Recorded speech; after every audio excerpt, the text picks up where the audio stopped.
Good evening. You're watching the main news on ATV. I'm Edna Tse. And I'm Anne-Marie Sim. Here are tonight's top stories. Government still hush about CIA whistleblower Edward Snowden as US charges him with spying. Environment chief insists landfill expansion plan is the best way to deal with the rubbish problem. Brazilian president promises reforms as it counts the cost of a week of violent protests. The US government has filed spy charges against CIA whistleblower Edward Snowden and asked Hong Kong authorities to arrest him. Police Chief Edna Tse today refused to comment on that request and would only say that Hong Kong would deal with the case in accordance with the law. The US government has made the first step in what could be a long legal battle to return Edward Snowden from Hong Kong, where he's been hiding for the past month, and try him in a US court. US prosecutors have filed a one-page criminal complaint against the former National Security Agency contractor, accusing him of engaging in unauthorized communication of national defense information and willful communication of classified communications intelligence information. Both are charges under the Espionage Act. The 30-year-old is also charged with theft of government property. All three crimes carry a maximum jail term of 10 years. The criminal complaint, dated the 14th of June but not publicly released until late last night, also allows the US to issue an Interpol red notice to stop Snowden from travelling. An affidavit attached to the complaint detailing the charges remains under seal. The 30-year-old former CIA computer technician fled here on the 20th of May and proceeded to leak details of top-secret US intelligence programs to international media outlets. The leaks have embarrassed US President Barack Obama's administration, which was forced to defend its intelligence agency's practice of gathering huge amounts of telephone and internet data from people around the world. An official in Washington has reportedly asked Hong Kong to detain Snowden on a provisional arrest warrant, which will start the legal process in the SAR to transfer him to the US. Local media reports quoted police sources as saying that an anti-terrorism squad had contacted Snowden, arranged a safe house for him and provided protection. The sources said officers had checked his documents to make sure he hadn't overstayed, but didn't talk to him about other matters or take any statement. All eyes are now on Hong Kong and Beijing to see whether China will agree to help the US by complying with the provisional warrant and holding Snowden. Hong Kong officials remained tight-lipped today on whether Snowden had been approached by law enforcement authorities or was still a free man. Police Commissioner Edna Tse told reporters it was inconvenient to disclose details of the case. Tse said any extradition request has to go through relevant institutions and also the courts for it to be handled. He made it clear that Snowden's case would be dealt with in accordance with the law. The laws that are enforced in Hong Kong are Hong Kong laws, not foreign laws, the police chief insisted. Justice Secretary Rimsky-Yun said yesterday that the government would process any request according to the city's Fugitive Offenders Ordinance.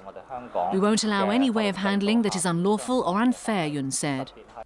Lawmakers here have called for Beijing to decide Snowden's fate, now that the US Justice Department has charged him with espionage and theft of government property.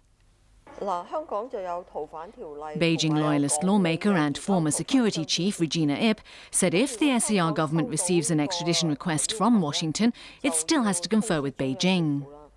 Ip noted that under the Fugitive Offenders Ordinance, the government has to go through a lengthy court procedure, which will take months if the US requests extradition. Snowden will first go before a magistrate for committal proceedings, where he can argue against extradition on the grounds that the offence he is accused of has a political character, or that the request was made primarily to prosecute him on account of his political opinion. He can also argue he's a refugee, likely to face torture or persecution at home. If the magistrate rules against him, he can appeal to the Court of First Instance, Court of Appeal and the Court of Final Appeal. If he fails in the courts and the chief executive makes an order for his transferal, Snowden can still challenge the decision by seeking a judicial review at the Court of First Instance. If the court rules against him, he can appeal again to the Court of Appeal and Court of Final Appeal. Ip added that there won't be a shortage of human rights lawyers in Hong Kong who are willing to help Snowden in his fight to stay in the city. Environment Chief Wong Kam-sing insisted today that the government's proposed expansion of 3 landfills is the best way to deal with the city's rubbish problem. But lawmakers are not convinced by measures he says will reduce the nuisance to people who live near them. The government is lobbying for support for the expansion of 3 landfills at Cheung Kwan O, Tu Mun and Ta Kwu Ling before asking for funding next week. Speaking after a radio program this morning, Environment Secretary Wong Kam-sing said there is a pressing need to expand the landfills as they are expected to be full within 2 to 6 years. The proposed 3 landfill extensions are the basic need in Hong Kong, and we don't see any other practical options in this time in Hong Kong.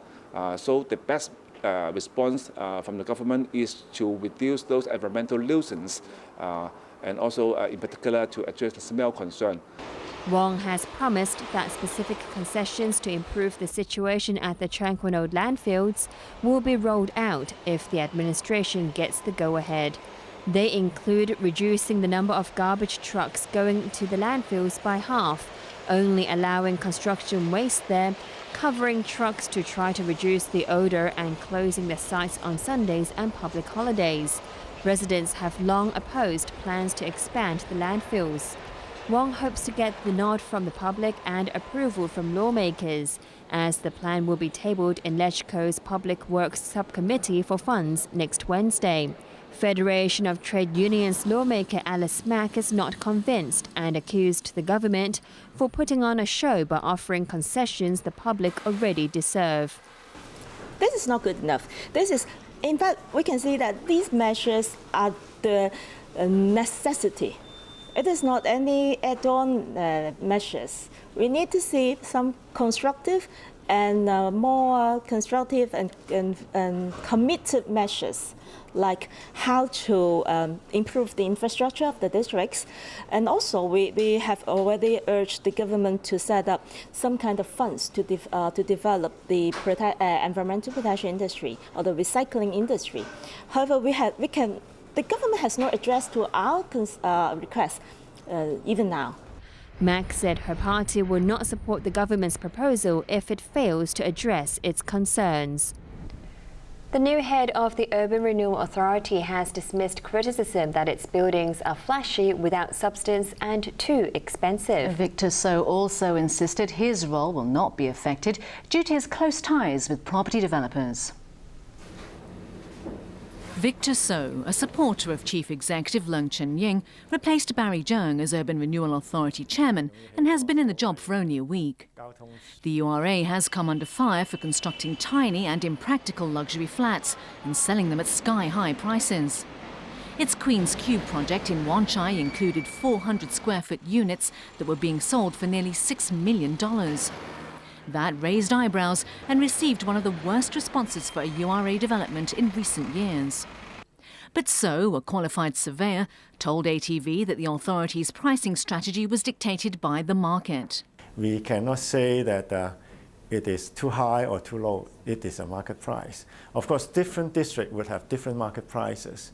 Some people may not afford to have a unit in some of the district which is most sought after.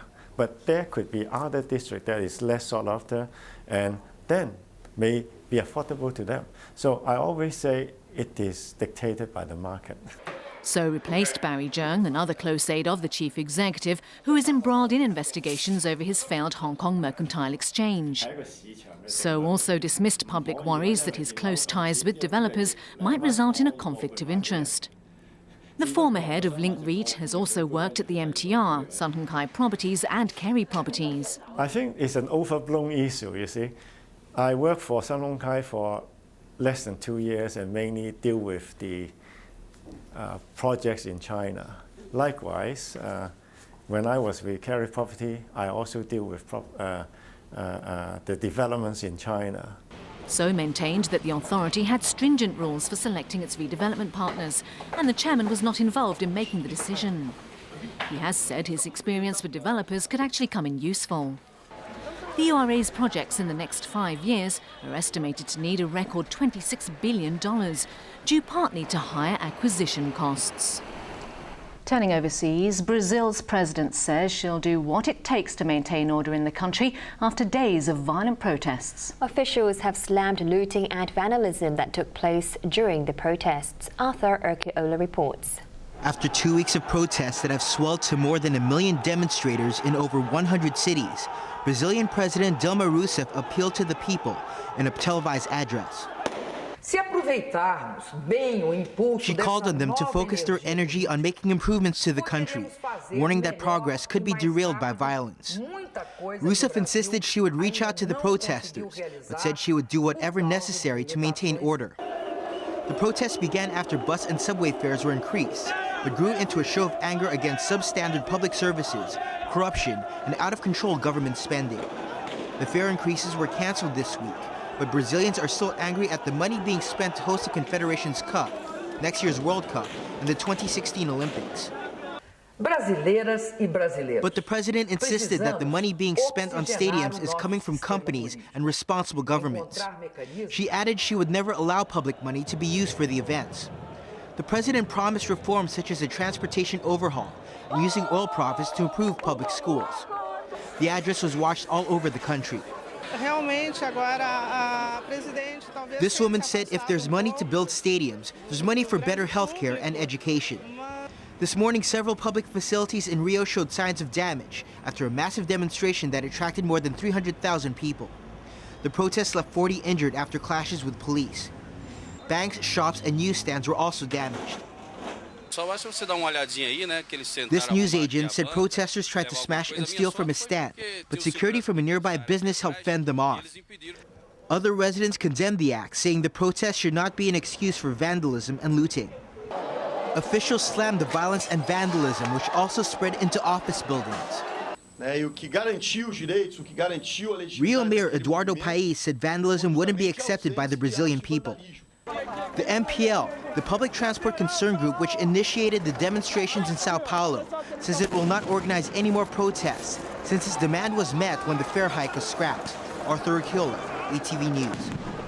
Still to come on ATV's main news. Tens of thousands trapped in India due to mass flooding. And action from the Italian rally in Sardinia. For the 16th anniversary of the handover of Hong Kong, stars and celebrities will gather to celebrate the extraordinary event all over Hong Kong. HKSAR Handover 16th Anniversary Special, afternoon of 1st July at 1, live on ATV World. Reports directly from the heart of Europe. Every week, business insiders and analysts keep you at the forefront of current economic developments. Check in current news, made in Germany. Tonight at 8. Love it. Say it. Discover the latest and the hottest trends in Japan. Feel the pulse of the vibrant and fabulous culture. JP Time TV, Sunday at 6:25 p.m.